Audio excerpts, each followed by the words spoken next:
Cité Radio, votre web radio tourangelle. Nous recevons aujourd'hui dans les studios de Cité Radio l'auteur et historien Jean-Louis von Hauck. Bonjour Monsieur von Hauck. Bonjour. Monsieur von Hauck, vous êtes né en Lorraine, de nationalité française donc, mais vous vous estimez être avant tout un Européen. Tout à fait. En tant qu'historien et passionné de littérature, vous avez donné des conférences en France, en Allemagne, en Angleterre, en Belgique, en Suisse ou au Luxembourg. Tout à fait. Et votre fonction d'écrivain vous a enfin permis de rédiger La Grande Lorraine de Clovis à Otto de Habsbourg-Lorraine, François Ier du Saint-Empire, père de Marie-Antoinette, grand-père des cours d'Europe, les chroniques historiques de Jean-Louis von Hauck et l'irrévérencieux et fastueux duc de Choiseul, tous publiés aux éditions Hugues de Chivray. Exactement. Monsieur von Hauck, d'où provient ce goût pour l'histoire ? Écoutez, je suis tombé dedans lorsque j'étais tout petit. Je suis issu d'une famille européenne, comme vous l'avez dit, d'une famille aristocratique européenne et avec des antécédents germaniques. Donc ça remonte au XIe siècle.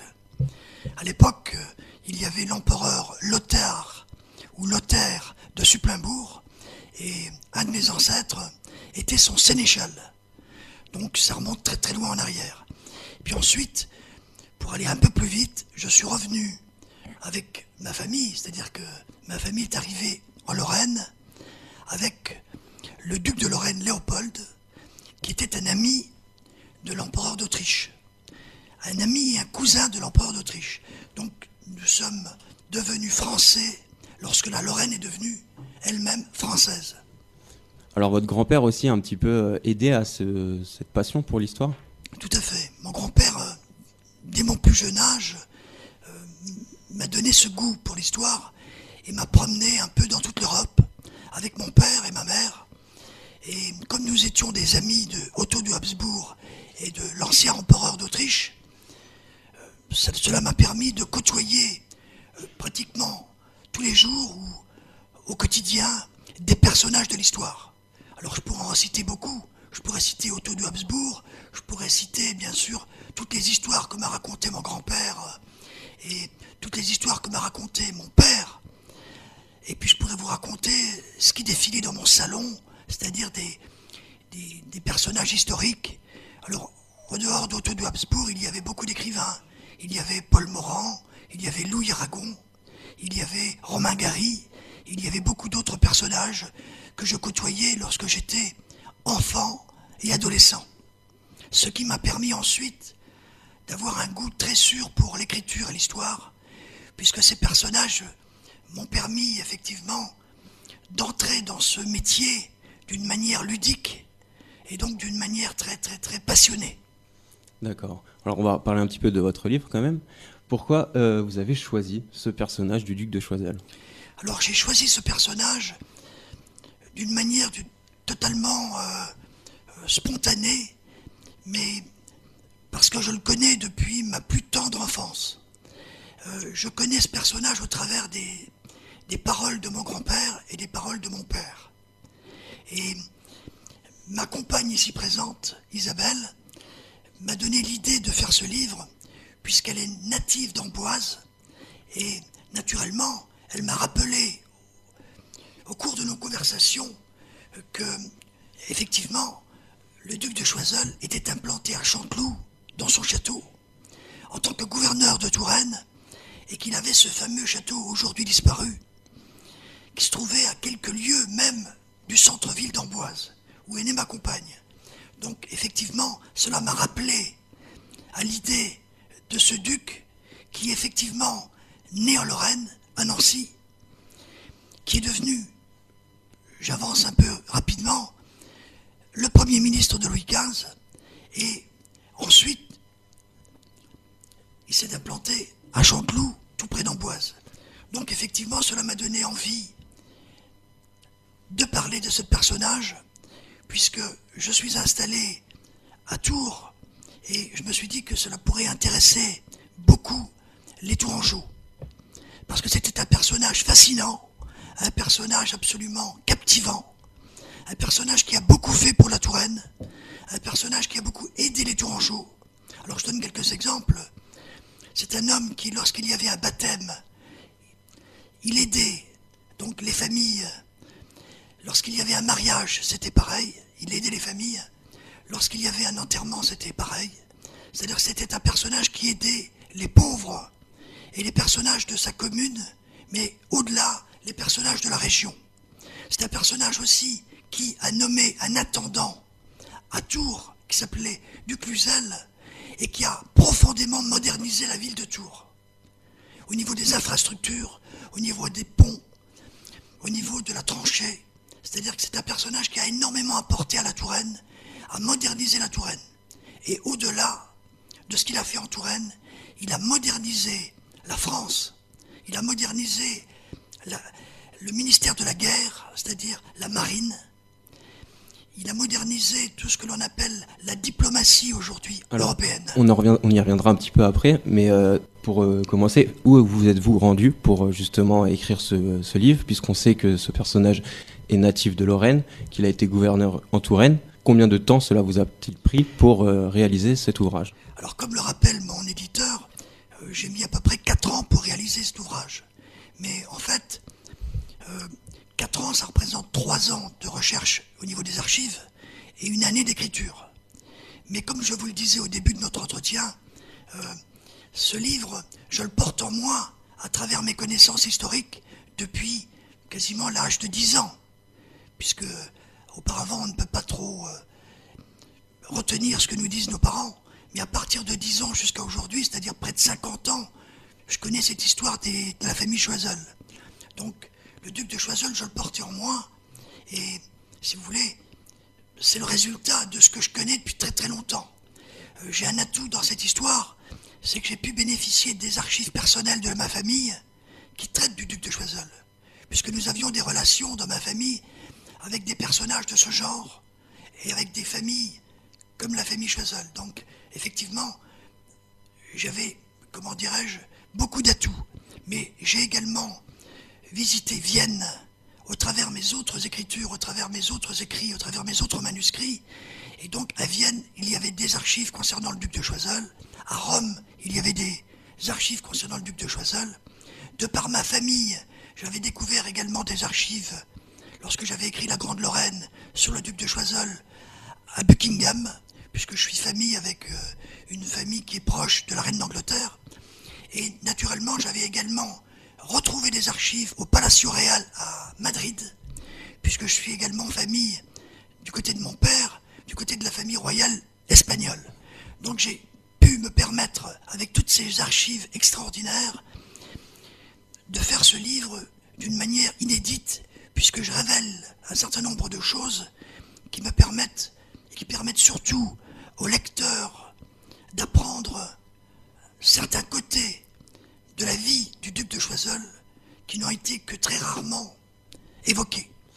Alors ce duc de Choiseul, vous le qualifiez d'irrévérencieux et fastueux. Pouvez-vous nous expliquer cette définition que vous lui donnez? Alors l'irrévérencieux, c'est assez facile, tout le monde sait ce que cela veut dire.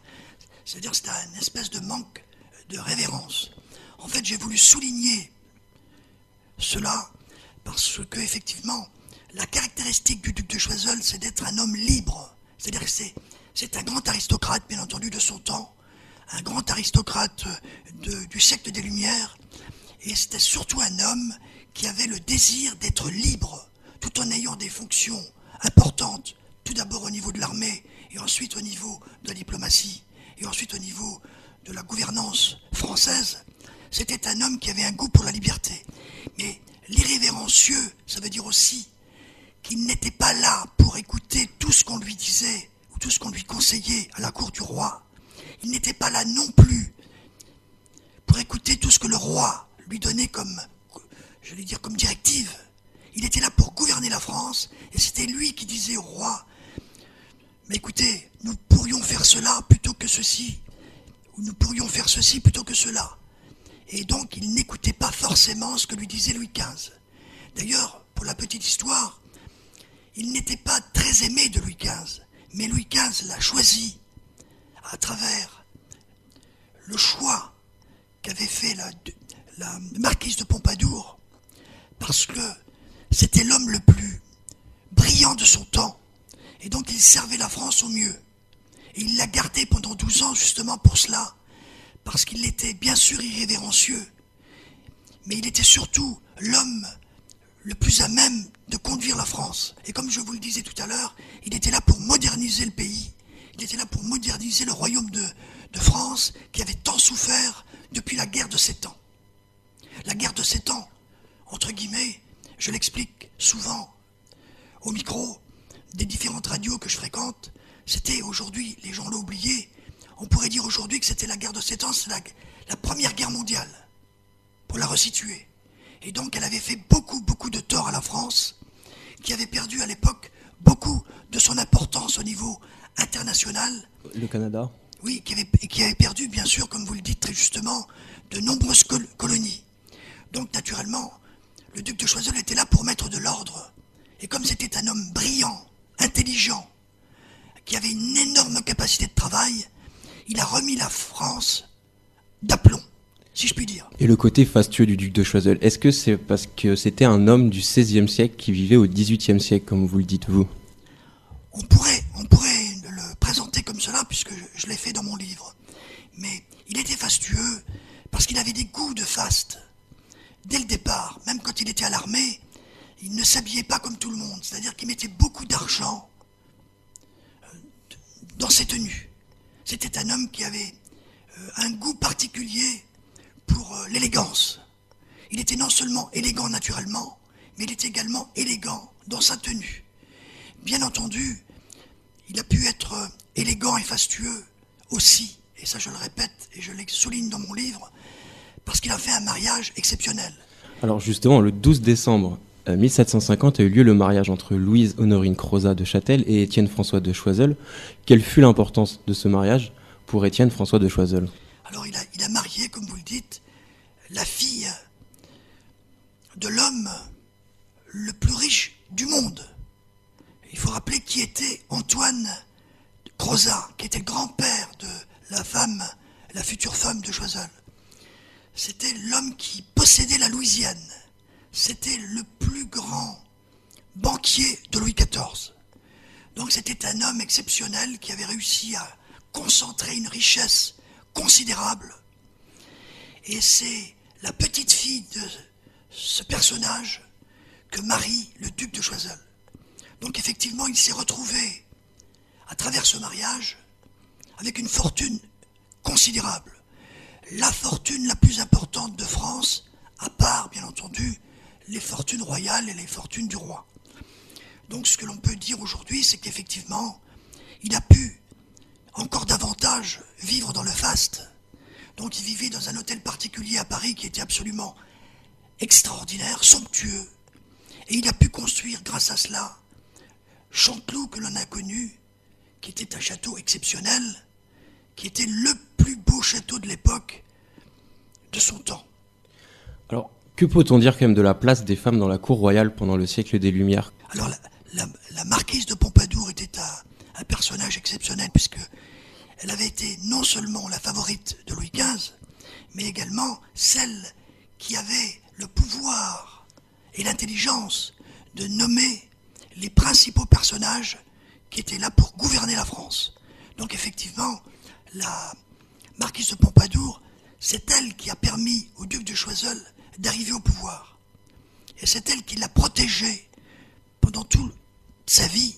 C'est ça l'importance, comment dirais-je, d'une favorite à l'époque, à la cour du roi Louis XV. Pour la duchesse de Berry, c'est un tout petit peu différent. La duchesse de Berry, elle a succédé, comme on dit entre guillemets, à la marquise de Pompadour, mais bon, elle n'avait pas les mêmes qualités. Au niveau politique, j'entends. Mais pour autant, elle avait quand même une influence sur le roi. Alors bien entendu, les favorites, de par leur nature, avaient des influences considérables sur le roi. C'est évidemment ce que l'on peut constater au travers des différentes histoires concernant les cours royales. Mais ça, je pense que, j'allais dire, ça n'est pas un scoop. À quel moment Étienne François de Choiseul parvient-il au sommet de l'État et est-il considéré comme l'homme le plus puissant du royaume? Dès le départ, lorsqu'il est nommé secrétaire d'État, on peut considérer que la marquise de Pompadour et Louis XV ont vite compris que l'homme était doté d'une capacité de travail, d'une capacité d'intelligence et d'une vision hors norme. Comme je l'explique dans mon livre, il était capable de passer une soirée, à la cour du roi. Il était capable de s'amuser Et puis, très tôt le matin, lorsqu'il revenait de sa soirée, il était capable de se remettre au travail à son bureau. Et à 9 heures, il était déjà dans le bureau du roi pour, comment dirais-je, mener les affaires de l'État. Donc c'était un homme qui avait une capacité de travail totalement exceptionnelle. C'était un homme fascinant. Et c'était surtout un homme qui était capable, comment dirais-je, de convaincre les gens. Il était capable de convaincre, comment dirais-je, un monarque de prendre une décision. Alors là, je pense par exemple à son influence énorme sur le roi d'Espagne, puisqu'il y a le pacte de famille qui s'est mis en place. Il avait aussi une capacité incroyable à créer ce qu'on appellerait aujourd'hui des réseaux d'influence. Donc, à la cour de Vienne, par exemple, lorsqu'il était ambassadeur à Vienne, il avait une connexion particulière et privilégiée avec Marie-Thérèse d'Autriche, qui était bien entendu l'impératrice, et François Ier du Saint-Empire, qui était l'empereur. Puisqu'il était très proche de la famille de Lorraine, et comme François Ier du Saint-Empire était l'ancien duc de Lorraine, François III de Lorraine, le duc de Choiseul étant lorrain, il avait cette connexion automatique avec cette famille, ce qui lui permettait d'avoir créé cette alliance avec l'Autriche. Et par rapport à la religion, que peut-on dire du duc de Choiseul? Quelle place il accordait à la religion au sein du royaume français? Alors bien entendu, tous ceux qui ont dirigé le royaume dès le départ jusqu'à la fin, disons, de la monarchie, ont toujours laissé une grande place à la religion, ont permis à la religion de permettre de créer un équilibre. Donc la religion catholique surtout avait une place prépondérante au sein du royaume de France. Tout simplement parce que la France est ce qu'on appelle la fille aînée de l'Église, par définition, et, comment dirais-je, nous sommes profondément dans l'Europe catholique, et l'Espagne, bien entendu, la France, et l'Autriche et le Saint-Empire étaient, bien entendu, de par leur nature, des royaumes et des empires catholiques. Bon, le Saint-Empire, effectivement, était un peu partagé entre le catholicisme et le protestantisme. Et bien entendu, ensuite, il y a eu les différentes variations avec Luther, etc. Mais enfin, ça, c'est un autre sujet. Alors, dans votre avant-propos, vous nous dites qu'Étienne François de Choiseul, je cite, a été à l'origine de la modernisation de l'État français. Que résulte-t-il des politiques du duc de Choiseul dans le fonctionnement actuel de l'État français? Mais écoutez, aujourd'hui, on peut dire que vous avez tout à fait raison, votre question est très intéressante. Par exemple, au niveau de la diplomatie, à l'époque où je présente le duc de Choiseul, j'explique dans le livre que lorsqu'il est arrivé au pouvoir, il a constaté que la diplomatie française était un peu dirigée, un peu n'importe comment. Alors, je m'explique. Les bureaux étaient disséminés un peu à Paris, un peu dans tous les endroits de Paris. Il n'y avait aucune connexion générale, il n'y avait aucune centralisation du pouvoir. Donc ce qu'il a fait, c'est qu'il a ramené toutes les administrations dépendantes du ministère, donc des Affaires étrangères, il les a toutes regroupées à Versailles, et comme je l'explique dans le livre, dans les mêmes locaux. Et lui-même a centralisé tous les pouvoirs de la diplomatie. Il en a fait de même avec la marine et avec naturellement le ministère de la guerre en général. Donc c'était le propre de son action, c'était effectivement de diriger la France d'une manière très moderne. Au niveau, comment dirais-je, politique et au niveau de la gouvernance, c'est absolument équivalent. Il a modernisé considérablement ce qu'on appelle aujourd'hui la politique française au travers ses manières de décider. Il décidait rapidement au travers d'un conseil avec le roi. C'était un homme qui prenait des décisions rapides parce qu'il avait travaillé ses dossiers en amont et il connaissait ses dossiers, comme on pourrait dire aujourd'hui à l'école, par cœur. Vous voyez, c'était un personnage qui était capable de diriger tout son personnel d'une manière absolument moderne. Il avait une connaissance parfaite de ses dossiers. Ensuite, il donnait ses directives. Et ensuite, naturellement, il déléguait énormément. Et ensuite, il contrôlait derrière. Alors un exemple que je peux vous donner, puisque vous me dites quelle était l'influence qu'il avait, quelles sont les influences qui restent aujourd'hui, successivement, ses successeurs, si je puis dire, on peut les désigner par leur nom. Il y avait un personnage qui est devenu un très grand personnage dans l'histoire, qui était fasciné par le duc de Choiseul. C'était Talleyrand. Charles-Maurice de Talleyrand de Périgord, qui est devenu ensuite le grand ministre sous Napoléon. Il avait pour mentor le duc de Choiseul. Il était venu le voir à Chanteloup. Et Choiseul lui disait, écoute, mon cher petit, si tu veux diriger la diplomatie, il n'y a qu'une solution. Connaître des dossiers, bien déléguer, et ensuite, il faut contrôler ce que tu as délégué. Alors il expliquait aux gens comment il fallait travailler. Et il a laissé une trace énorme au niveau des techniques de direction, des techniques de gouvernance. C'était également il a fasciné également Louis XVIII, qui était le frère de Louis XVI, comme tout le monde le sait. Il a fasciné également le grand diplomate autrichien, sous François-Joseph, qui s'appelait Metternich. Donc c'est un personnage qui a ensuite inspiré également les politiciens français, jusqu'à aujourd'hui.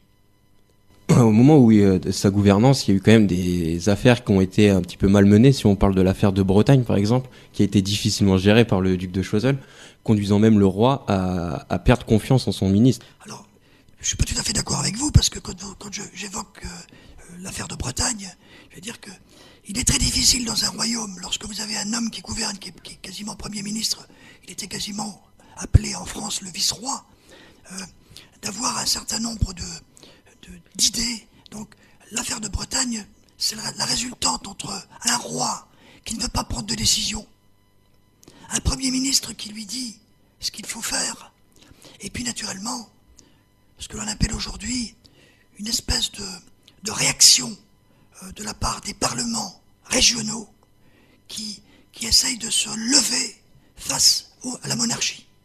Donc c'était quasiment ce que l'on peut appeler aujourd'hui une situation inextricable où il fallait trancher définitivement et prendre une décision, ce qui n'avait pas été fait pendant longtemps.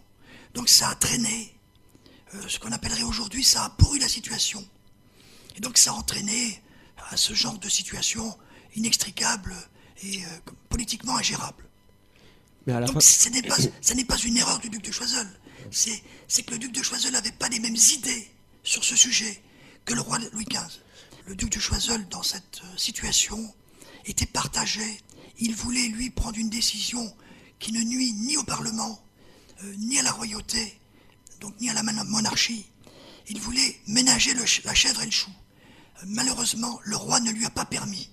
Et donc, comme à l'intérieur, comme vous l'avez vu dans le livre, il y avait, au niveau du Parlement, et au niveau de cette région plus particulièrement, un personnage qui s'appelle le duc d'Aiguillon, qui était le détracteur en chef, le premier détracteur du duc de Choiseul, ça ne pouvait que se terminer mal.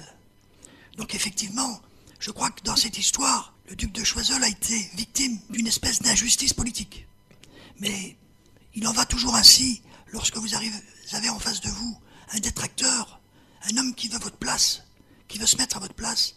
Donc effectivement, à un moment donné, vous arrivez à cette situation. Si aujourd'hui on peut retenir le duc de Choiseul pour vraiment quelque chose qu'il aurait fait durant sa carrière, qu'est-ce que ça serait pour vous ? La modernisation du pays. C'est l'homme politique qui a modernisé de fond en comble le royaume de France. Et comme vous le disiez vous tout à l'heure, il a laissé de profondes traces de la modernisation au niveau politique. Il a modernisé le royaume. Il a modernisé non seulement les ministères, il a modernisé l'armée. Et alors je pourrais vous dire qu'il a modernisé le royaume de France, il a réparé les malheurs de la guerre de 7 ans. Il a permis ensuite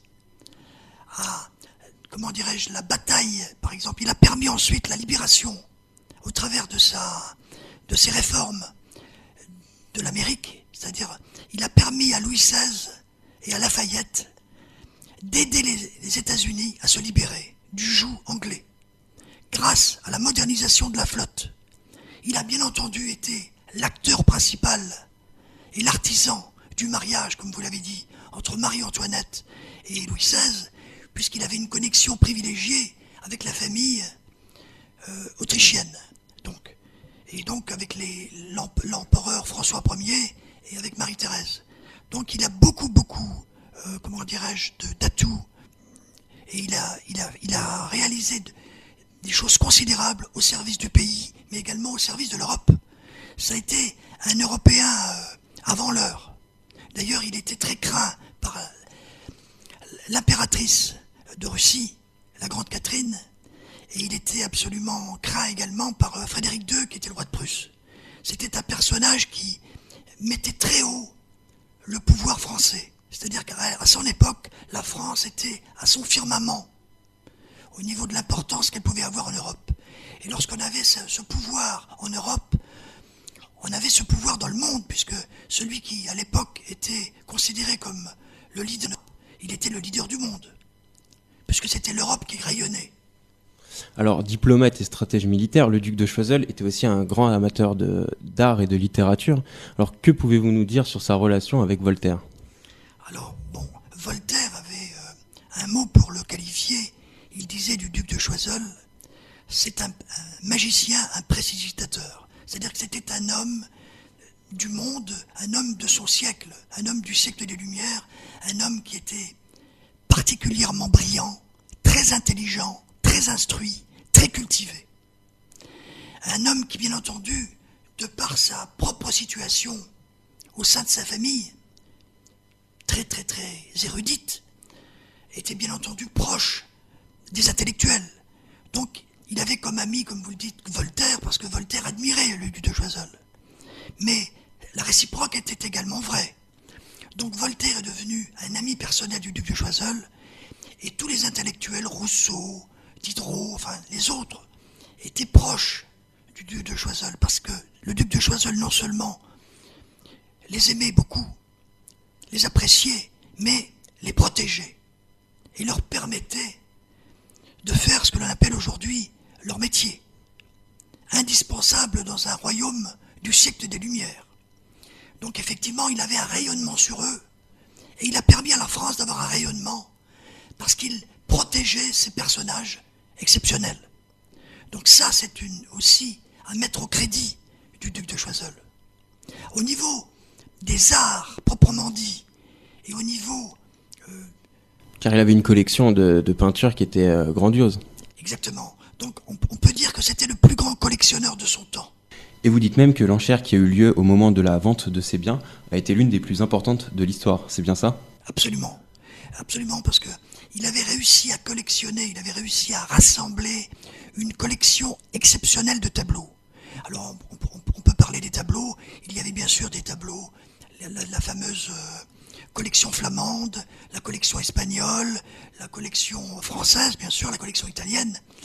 Et au travers de ces collections, il avait effectivement choisi les tableaux les plus prestigieux de l'époque.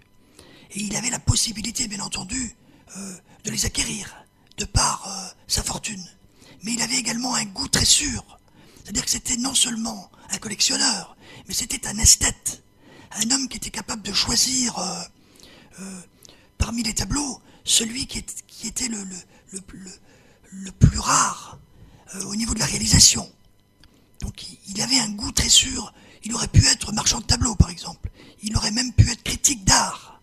Il avait énormément de cordes à son arc. Et je vais vous dire pourquoi. Parce que c'était un homme qui a toujours, durant toute sa vie, de sa prime enfance jusqu'à sa mort, il était toujours en train d'apprendre. C'est un homme qui avait toujours laissé du temps à la réflexion et à l'apprentissage.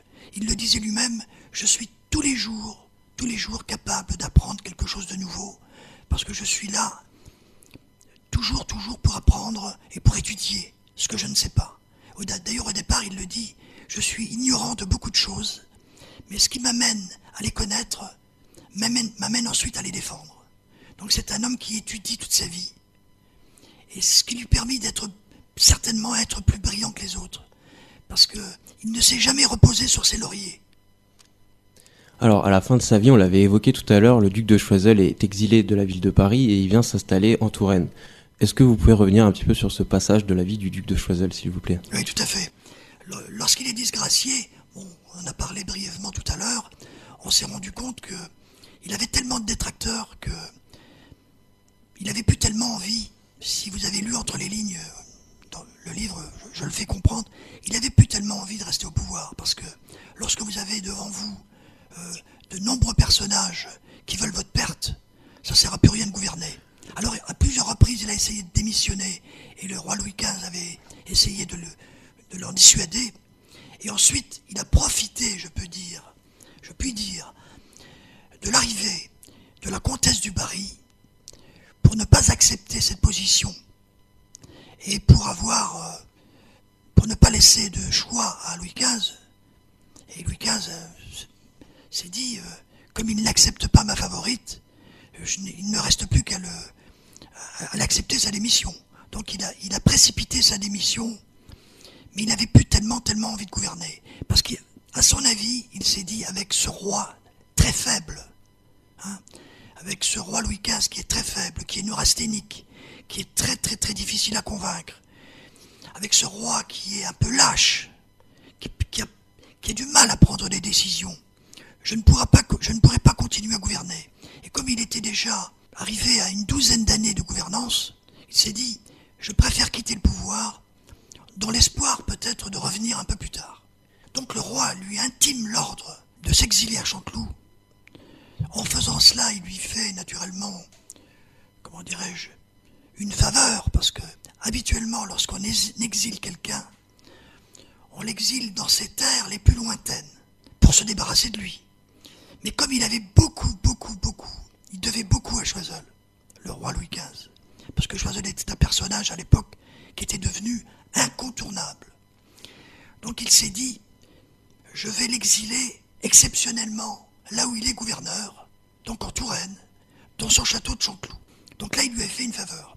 Et lorsqu'il l'a exilé à Chanteloup, il a intimé l'ordre à tous les personnages de la cour de ne pas venir le visiter.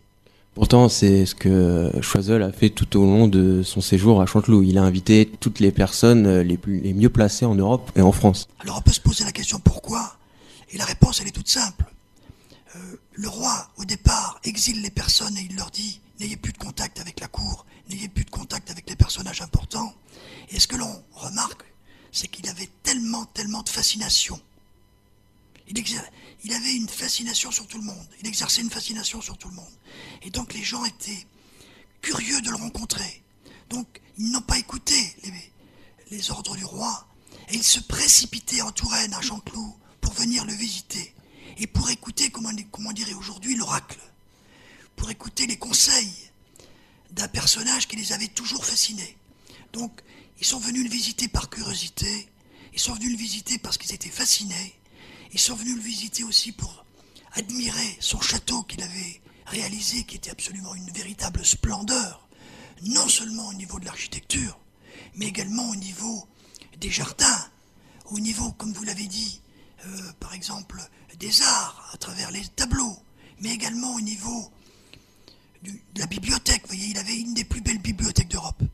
Donc les gens venaient se précipiter à Chanteloup les week-ends et les jours de la semaine, lorsqu'ils n'étaient pas à la cour, parce que la deuxième cour de France était venue s'établir au bord de la Loire, parce que c'était le duc de Choiseul.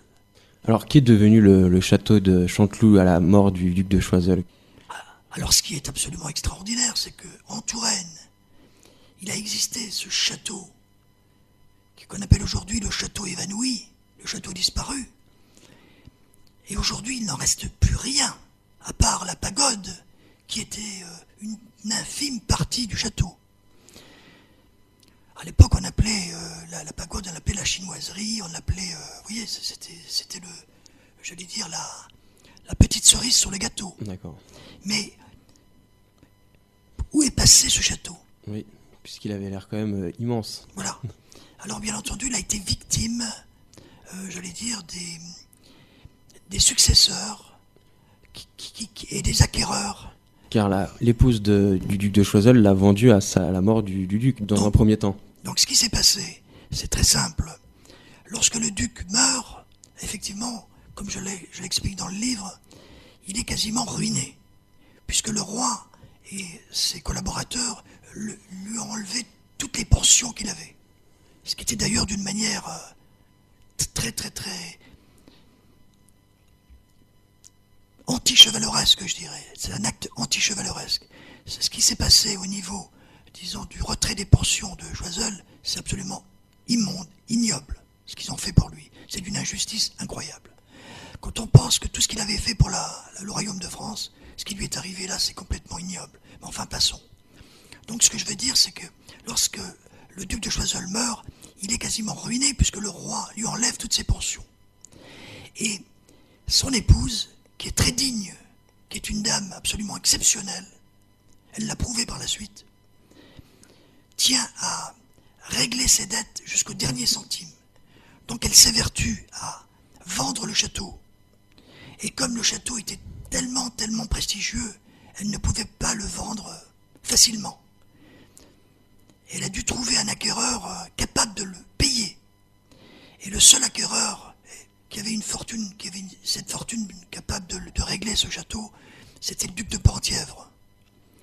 Pour la petite histoire, il faut savoir qui est le duc de Penthièvre. Oui. C'est un descendant de Louis XIV, mais c'est un descendant de la branche, entre guillemets, pardonnez-moi le terme, bâtarde. Donc c'est un descendant de la Montespan et de Louis XIV. Et c'était un homme qui était le plus riche de France, ensuite, au niveau de la famille royale. Donc c'est lui qui va se porter acquéreur du château, et par ailleurs c'est lui-même qui va y apporter encore quelques modifications très avantageuses. Par exemple, au niveau de l'architecture, termine ce qui n'avait pas pu être terminé à l'époque du duc de Choiseul, puisque le château était en constants travaux. Et ensuite, il apporte quelques modifications au niveau des jardins, puisque là, il en est de même, les jardins par définition évoluent, et donc il apporte sa petite touche personnelle. Mais c'est le seul personnage qui est acquéreur de ce château qui le respecte véritablement. Ensuite, les autres acquéreurs n'ont pas les mêmes fortunes à leur disposition et ne respectent pas le château, je dirais, au niveau de l'architecture, comme le duc de Choiseul et le duc de Penthièvre. Et bien entendu, par la suite, comme je l'explique rapidement dans le livre, garder ce château demandait une fortune considérable. Donc à un moment donné, la dernière personne qui se retrouve à la tête du château est obligée de s'en séparer. Et donc c'est vendu, à l'époque, très mal vendu, lorsqu'on doit vendre un bien, lorsqu'on est pressé de le vendre, on le vend toujours très mal, par définition. Et donc à ce moment-là, que se passe-t-il? Mais vous avez des associations malfaisantes, comme par exemple à l'époque la Bande Noire, qui va dépecer le château au lieu de l'acheter et le mettre en, comment dirais-je, en état, le remettre en état. Ben c'est le contraire qui se passe, c'est-à-dire ils vont le dépecer, parce que ça leur permet effectivement de gagner très vite beaucoup d'argent. Et puis il y a la Révolution française aussi qui arrive et du coup le château est complètement détruit. Voilà, mais il est détruit comme ça, il est détruit d'une manière que je qualifierais aujourd'hui de la plus désastreuse possible, c'est-à-dire qu'il est carrément dépecé, il est carrément pierre par pierre revendu, et naturellement ça permet aux gens de gagner beaucoup d'argent, et puis naturellement ça fait disparaître un bien extraordinaire du patrimoine français. C'est ce que l'on peut déplorer aujourd'hui. Alors dans votre livre, on voit une esquisse du château de Chanteloup, mais est-ce que dans vos études, vous avez eu l'occasion de voir vraiment des tableaux ou des représentations de ce château à l'époque du duc de Choiseul? Oui, j'aurais pu effectivement aller beaucoup plus loin au niveau de cette explication, au niveau de Chanteloup et au niveau donc du château du duc de Choiseul à Amboise. Mais bon, vous avez compris, ce n'était pas l'objet du livre. Non. Mais effectivement, il existait en 2007, si mes souvenirs sont exacts, au Musée des Beaux-Arts de Tours, une exposition où l'on pouvait admirer le château de Chanteloup avec énormément de croquis, de peintures, énormément de dessins architecturaux. Donc il existe encore aujourd'hui beaucoup plus d'explications sur le château de Chanteloup. Et effectivement, on peut admirer quelle était la splendeur de cet édifice. c'était absolument quelque chose d'extraordinaire, à couper le souffle. Il était considéré comme le deuxième Versailles à son époque. Tout à fait. Alors le duc de Choiseul meurt le 8 mai 1785. 4 ans plus tard, c'est la Révolution française. Peut-on dire que son décès tourne une page de l'aristocratie française? Oui, on peut dire que, pour être je veux dire que, en revenant un tout petit peu en arrière, mais très rapidement, les causes de la Révolution, on les connaît. Louis XIV, lorsqu'il quitte le pouvoir, laisse une France qui est complètement ruinée, exsangue, miséreuse. Donc, tout le monde le sait. Alors, il y a le côté, bien entendu, on dit le roi Soleil, mais à côté du roi Soleil, il y a la misère. Et naturellement, son successeur, qui est son petit-fils, Louis XV pour ne pas le nommer, n'arrangera pas les choses. Puisque, comme on l'a dit à plusieurs reprises au cours de cet entretien, c'est un personnage qui ne prend pas des décisions, qui a du mal à prendre des décisions. Bon, je veux dire que Louis XV a eu de la chance d'avoir le duc de Choiseul. Et ensuite, il a fait une très très très mauvaise affaire avec ses successeurs. Donc il a fait le lit de la Révolution. Ensuite, ça s'est aggravé, bien entendu, puisque Louis XVI, lui-même, n'était pas prêt à gouverner, n'était pas prêt à régner. C'était un homme également qui était peu préparé. Donc le lit de la Révolution, vous comptez, vous êtes Louis XIV, Louis XV, Louis XVI, et la Révolution arrive. C'était presque inexorable. Alors le duc de Choiseul meurt peu de temps avant la Révolution française. Comment expliquer le désarroi du peuple parisien lors de sa mort, alors que peu de temps après, sa femme est pourchassée par les révolutionnaires? C'est une bonne question. C'est-à-dire qu'effectivement, en France, on adore, on brûle ce que l'on adore. Et puis, non, je pense que le duc de Choiseul avait su se faire aimer. Le duc de Choiseul avait pris des décisions importantes pour le royaume de France. Et les gens le savaient. Bon, c'était aussi un homme de communication. Il savait communiquer. Donc lorsqu'il faisait des réformes, il les expliquait. Et il avait cette aura, il exerçait cette fascination. Et donc, effectivement, comme vous le dites, à Paris, bon, ils étaient sans voix lorsqu'il est mort. Ils avaient aussi le sentiment qu'ils perdaient un personnage exceptionnel de l'histoire de France. Et donc, c'est ce qui explique leur réaction. À Amboise, c'était pareil, lorsqu'il s'est fait enterrer, dans ce cimetière qu'il avait lui-même acheté et offert à la ville, il avait été également vénéré par la population d'Amboise. Parce que c'était un personnage qui savait se faire aimer, pas simplement au niveau de la communication, comme on dirait aujourd'hui, parce que c'est de la com, mais c'était dans ses faits. C'est un homme qui aidait les pauvres, c'est un homme qui était à l'écoute des citoyens. C'est d'ailleurs ce qu'il expliquait, je l'explique dans le livre, lorsqu'il expliquait à ses collaborateurs comment il fallait travailler, il disait, il faut aller au contact des gens, il faut les écouter. Et c'est pas dans les bureaux qu'on les écoute, qu'on peut les entendre. C'est pas dans les dossiers, c'est pas dans les papiers. C'est au contact des gens que l'on peut connaître la réaction de la population, que l'on peut connaître, comment dirais-je, la direction où il faut aller. C'est de là où on peut dire, comment on dirait aujourd'hui, c'est de là où on voit d'où vient le vent. C'est comme ça qu'on dirige un pays. Il faut être au contact des gens. Il faut les comprendre. Et c'est ce qui avait d'ailleurs permis au duc de Choiseul d'être un visionnaire. Il existe très peu de visionnaires dans l'histoire de France. Il y en a très très peu. Vous aviez, ce qu'on pourrait dire aujourd'hui dans la grande histoire, dans le roman national, vous avez Sully, qui explique à Henri IV, un peu, d'une manière très simple, comment il fallait écouter et comprendre les Français. Vous avez le duc de Choiseul, par exemple, mais vous avez aussi ensuite le général de Gaulle, pour aller plus vite. Très très peu de visionnaires sont au contact, charnel du pays. C'est ça qui est important. Il faut avoir un contact charnel. Il y a un autre personnage qui avait compris ça, c'était Talleyrand, et il allait au contact également des diplomaties européennes, parce qu'il était l'élève de Choiseul. Vous voyez ? Donc c'est ça qui explique la fascination du peuple français à la disparition du duc de Choiseul. C'est ce qui explique, le mouvement de foule. C'est ça.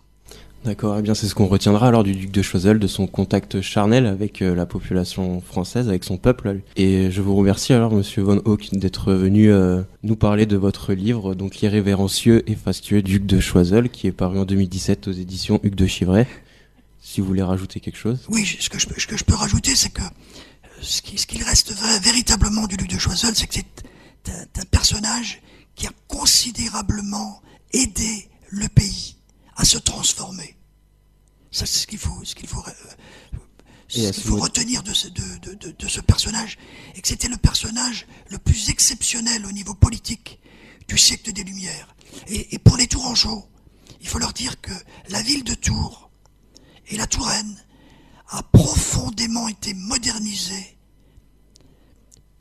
donc grâce au duc de Choiseul, parce que le duc de Choiseul avait nommé un intendant du territoire qui s'appelait Duc Luzel et qui a profondément modifié et modernisé la ville de Tours. Et donc la Touraine doit beaucoup au duc de Choiseul, et j'invite d'ailleurs les lectrices et les lecteurs donc à lire ce livre. Il est très très bien placé à la FNAC. Donc ils peuvent venir à sa rencontre à la FNAC et à la boîte à livres, parce que le duc de Choiseul, pour la Touraine, je pense que c'est l'homme qui a le plus participé à la modernisation de la Touraine. Eh bien, je pense que nos auditeurs entendront ce message de votre part. Merci infiniment. Merci à vous. Cité Radio.